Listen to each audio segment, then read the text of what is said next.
आप सभी को जय मसीह की। आज का वचन जो पाया जाता है मत्ती 5 वर्स 13, तुम पृथ्वी के नमक हो, परंतु यदि नमक का स्वाद बिगड़ जाए तो वह फिर किस वस्तु से नमकीन किया जाए, फिर वह किसी काम का नहीं, केवल इसके कि बाहर फेंका जाए और मनुष्यों के पैरों तले रौंदा जाए। जैसा कि यीशु मसीह ने हमें पर्सनली कहा है, तुम पृथ्वी के नमक हो। और जब आप नीचे जाते हैं वर्स 14 में तो कहा है तुम जगत की ज्योति है। तो मैं बताना चाहूँगी, जैसे कि हम संसारिक भोजन खाते हैं, तो अगर संसारिक भोजन में अगर नमक भोजन हम जब खाते हैं तो उसमें नमक नहीं रहता है, तो हम उसमें नमक डालते हैं जब वो खाने योग्य होता है। वैसे ही मैं बताऊँगी कि जैसे कि हम जब वचन पढ़ते हैं, कभी कभार ऐसा रहता है हम वचन पढ़ते तो हैं लेकिन हमें समझ में नहीं आता है। तो मेरा बताने का ये मतलब है कि अगर आप प्रार्थना और आराधना के साथ अगर आप वचन पढ़ते हैं, प्रार्थना और आराधना एक नमक का पार्ट है कि जो वचन को पढ़ने में आपकी सहायता करता है, वचन को समझने के लिए सहायता करता है। इसलिए सबसे मेन बात यह है कि अगर आपको वचन समझ में नहीं आता, कभी कभार हम पढ़ते हैं पर हमें समझ में नहीं आता और हमें अच्छा नहीं लगता, जैसे कि संसारिक भोजन जब हम भोजन खाते हैं उसमें नमक नहीं लगता तो हमें खाने की इच्छा नहीं होती।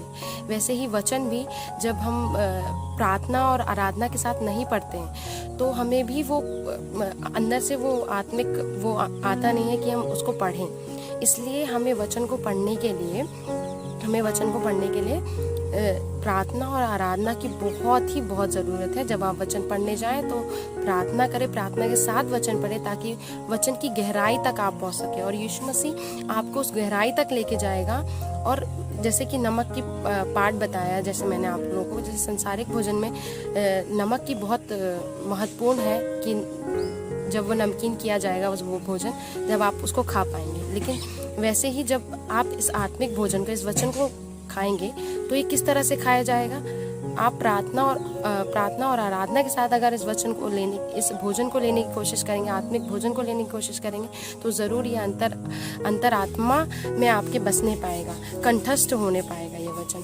जैसा कि इसमें लिखा है, तुम पृथ्वी के नमक हो, यदि नमक का स्वाद बिगड़ जाए। हमारे जीवन में स्वाद को कौन देता है? यीशु मसीह हमारे जीवन में स्वाद को देता है। तो हम इसमें लिखा है अगर नमक का स्वाद बिगड़ जाए तो ये मनुष्यों के पैरों तले रौंदा जाएगा। यीशु मसीह ने हमारे जीवन में स्वाद को दिया है और हमें पृथ्वी का नमक ठहराया है। तो हमें आराधना और प्रार्थना करनी है कि हमारा स्वाद ना बिगड़ने पाए और हम मनुष्यों के पैरों तले ना रौंदे जाए। हमें यीशु मसीह की बातों को बहुत महत्वपूर्णता के साथ हमें लेना है कि हम अपने स्वाद को ना बिगड़ने दें। और जैसे ही कि यीशु मसीह ने हमारे जीवन में स्वाद को डाला है, वैसे ही हम भी जो सड़ाहट में पड़े हैं उनके जीवन में स्वाद को ला सकें। इसलिए यीशु मसीह ने हम सबको पृथ्वी का नमक ठहराया। और ये एक लोगों से पर्सनली कहा, क्योंकि यहाँ पर लिखा है तुम पृथ्वी के, एक लोगों के साथ पर्सनली यीशु मसीह ने बात की है। तो आप सोचिए, आप समझिए कि आपको पृथ्वी का नमक क्यों ठहराया। और नीचे जब लिखा है, नीचे भी ये दिया गया है, you are the light of the world. जब यीशु मसीह ने आपको पृथ्वी की ज्योति, जगत की ज्योति ठहराया है, तो लोगों के जीवन में उजाला लाने का आपका काम बनता है, क्योंकि यीशु मसीह ने आपके जीवन में ज्योति को दिया है। तो क्या आप जो सड़ाहट में पड़े उनको ज्योति में लाने का आपका हक नहीं बनता है? बनता है। तो मैं आप लोगों को यही बताना चाहूँगी कि आप पृथ्वी के नमक हो और आप जगत की ज्योति हो। तो इसको आपको समझने की बहुत पूर्ण ज़रूरत है। और प्रार्थना और आराधना के साथ आप अगर वचन पढ़ेंगे तो वो पूरी तरीके से आपको समझ में आएगा। ऐसा नहीं कि पढ़ के आप निकल गए तो मतलब आपने वचन पढ़ा, लेकिन वचन को पूरे अंदर से बिल्कुल समझने की ज़रूरत है। तो आप प्रार्थना और आराधना के साथ अगर वचन पढ़ेंगे तो आपको वचन समझ में आएगा। आप लोग जो सड़ाहट पड़े उनके जीवन में स्वाद को लाइए, क्योंकि यीशु मसीह ने आपके जीवन में स्वाद को लाया है।